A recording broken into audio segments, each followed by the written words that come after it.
we can just like go on and on and on about how grateful we are for this platform, for everyone in this room, for our readers saying yes that they'll read, for, you know, their ice cream being invented. Malvern Books is such an extraordinary place, and it really is the perfect space for a reading series.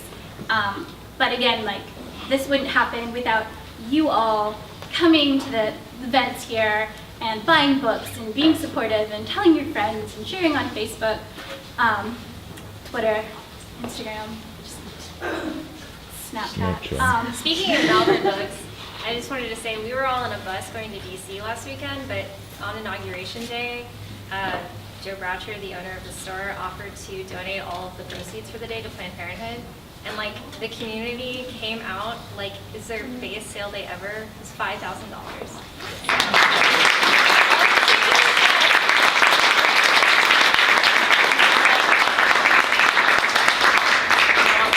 Came out in force and bought books and supported women, so that's pretty awesome. Thank you. Yeah, that was a little aside. Anyways, it's an important aside, for sure. So our lineup for tonight came out just like pure ice cream form, from meeting a reader that came out and, you know, and I asked her if she had any friends or peers to recommend, and that's how we pulled this together. Chandra and I know 3 people, and 2 of them are each other. So, you know, without you guys, without the community's input, like, you know, we'd just be eating ice cream, watching Studio Ghibli films, yeah, which we need to do that again soon. Yeah. But again, we're so excited about this lineup. We're really proud of, you know, having it pulled together, and really grateful for everyone here tonight.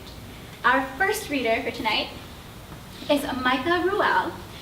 She's a Midwestern poet that resides in the Austin area. She graduated from the Texas MFA program in December and is working on a manuscript when she's not slinging food. Her favorite ice cream is cotton candy flavor.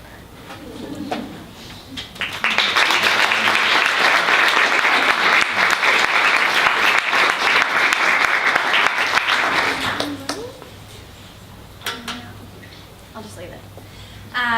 Yeah, special thanks to Malvern Books, of course, and of course to Anar and Chandra for hosting this great reading series. And so many Texas State people obviously have red hair. Autumn Hayes is red hair. Yeah, girl, I see you. Yeah, and so it's such an honor also to be able to read with such great colleagues at Texas State. So yeah, Leticia, of course, and Mary Louise. So I'm going to start this reading off by taking off my bracelets because I now see it's going to be a problem. I know we're all feeling a little jazzed post-election stuff, so thought some Adrienne Rich could bring some light. So I'm going to begin with a poem and end with a poem by her. 1. Look, this is January. The worst onslaught is ahead of us. Don't be lured by these soft gray afternoons, these sunsets cut from pink and violet tissue paper, by the thought the days are lengthening. Don't let the solstice fool you. Our lives will always be a stew of contradictions. The worst moment of winter can come in April, when the peepers are stubbornly still and our bodies plod on without conviction and our thoughts cramp down before the sheer arsenal of everything that tries us, this battering, blunt-edged life. Yeah, this is just the beginning for us. So there it is. This is just the beginning.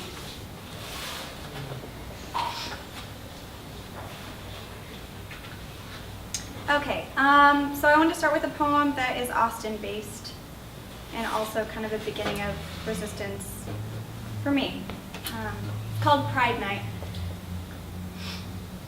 We're one of 3 couples slow dancing, attempting to grow a dance floor, and some girl sticks a hand in our faces and mumbles, "Here's a high five, here's to loving women," and then smiles.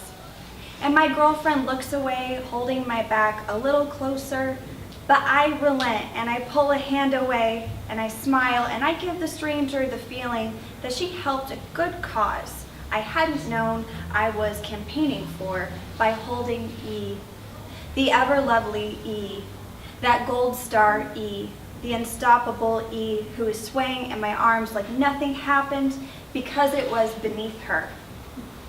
And it is, and I apologize, but it also falls beneath her. Like that guy from that time he showed up at a throbbing house party, and I was one of 2 white people in a group of 60 people speaking Spanish, and I was quiet but happy, and I refilled her drinks as she conversed with old friends, and I held her hand and her back as we joined everyone salsa dancing, until she said, "Hang on a sec," and was pulled off some guy now beneath her after she threw a punch because he roofied our drinks. Later, I found out it was because he said that she shouldn't have brought a white bitch. Oh, E, who loved to lie to protect me. The E who scared me when she said, "You don't care who's watching, you just do what you want," and I loved that. To which I replied, "Doing what you want isn't political, it's America." And E shook her head because who was I? And I was new, and this naivety was beneath her. Pride was just beginning to writhe and grow within the city as we turned out the lights when beneath her I unbuttoned her blouse. "Say it again," she said, and I drunkenly whispered to her, "This is political, this isn't America." And we laughed like we had in the pool that day. The flowers from a Texas redbud were shaken from the trees, landing on the water where E was also floating, and I was nowhere and always beneath her.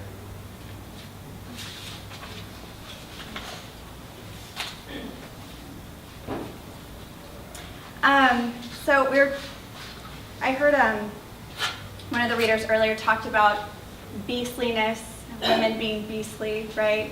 And I think that that's like an important part of being a woman because it's part of nature, it's part of who you are. So I wrote this poem, it's a love poem. And it's based on this idea that in the book of Revelation, at the very end of the world, there's all these monsters that show up. It's a very strange book if you've ever read it. And I decided, well, what happens if one of those monsters is like a woman and like doesn't want to be there? Like, and it's just like, screw y'all, I'm not going to be at the apocalypse, I'm skipping out, peace. Like, what happens in that scenario? So this is what happens in that scenario. This is called For the Fence Walker, and there's an excerpt from Revelation 6:12 through 13. And this is the verse. "I watched as he opened the 6th seal. The sun turned black like sackcloth made of goat hair, and the whole moon turned blood red, and the stars in the sky fell to earth as figs drop from a fig tree when shaken by a strong wind. Part lioness, mostly buffalo and hare, with husks and hooves and several eyes. I barged into your life. I wasn't looking for God, but a burrow. You were just walking the fence, feeding stale bread pieces and soft apples to deer behind your apartment, unaware that you were hunting a beast. You rolled over what you thought was a corpse, worried I was a dead man. I was something much worse. But you weren't afraid, like the others, when you saw the way my body emitted fire within my chest like a small furnace with no vents. Nor were you fazed by my fangs dripping with fresh kill. No, you smoothed my forehead and you signaled to your home. And I followed, clicking behind.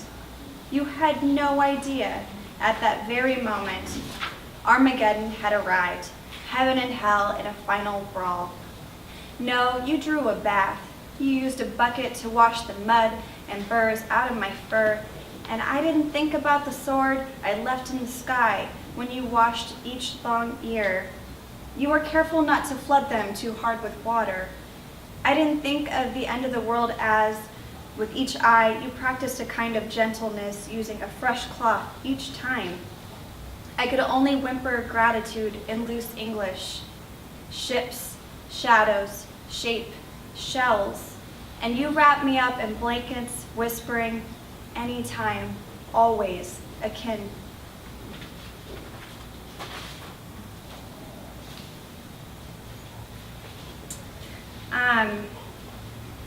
So I have two of my own poems left, and that's going to be it.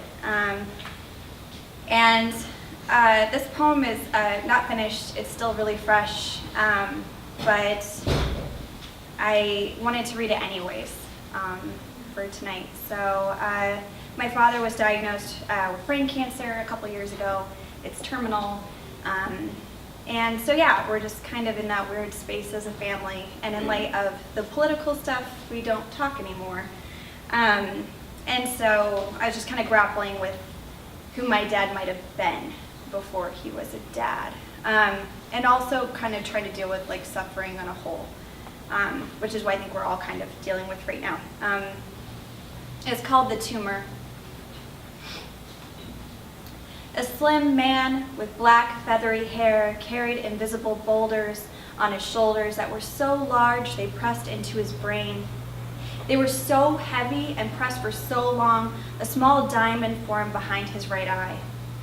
The slim man with black hair is my father. My father carries invisible boulders on his shoulders and a diamond the size of a bean in his head. Wow, I thought, my father is a walking mine. What else is in there?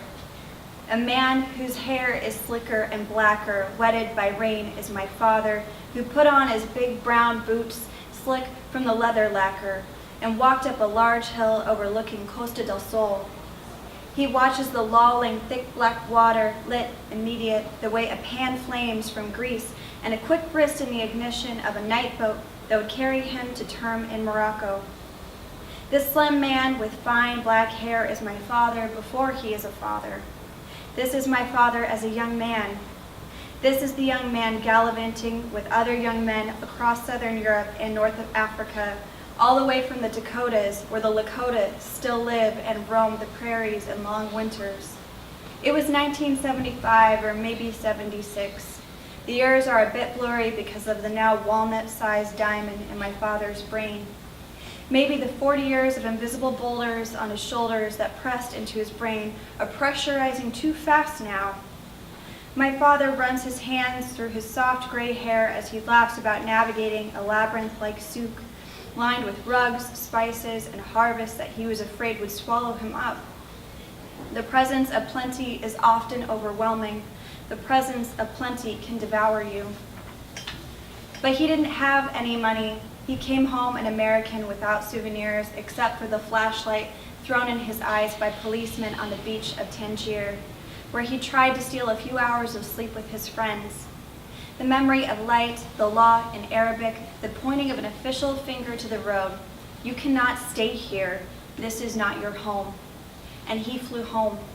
But it was an exile where nothing but visible boulders on shoulders and buildings fell through the Syrian streets and the lit skies where soldiers swarmed inside buildings like a cancer looking for lives. No, it wasn't like that at all. The man with thin gray hair with invisible boulders still heavy on his shoulders removed the plum-sized diamond from behind his right eye, my father's eye, and threw it to me and said, "You ought to devour that before it devours you."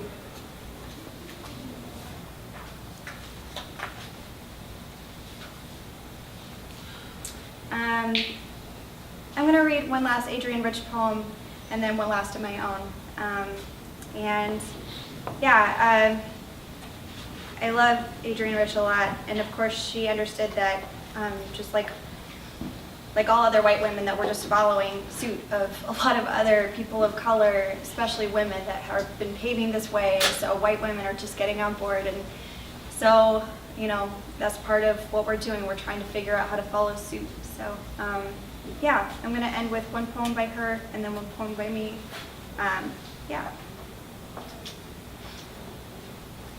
Okay.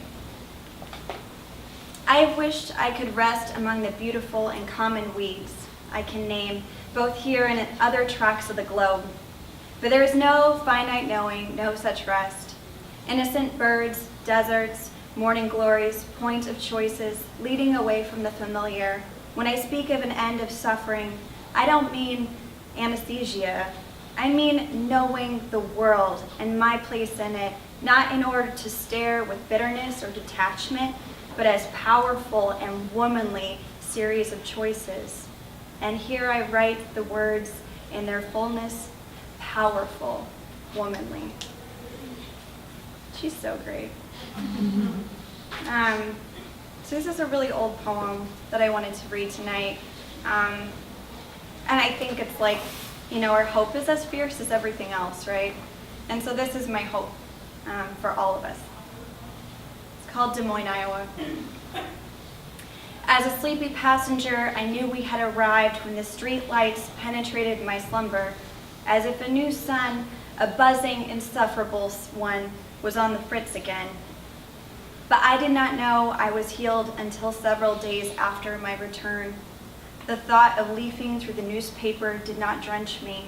It was like filing. And when the radio played, I did not unravel. The music wafted over me like walking past a lavender bush. Thank you so much.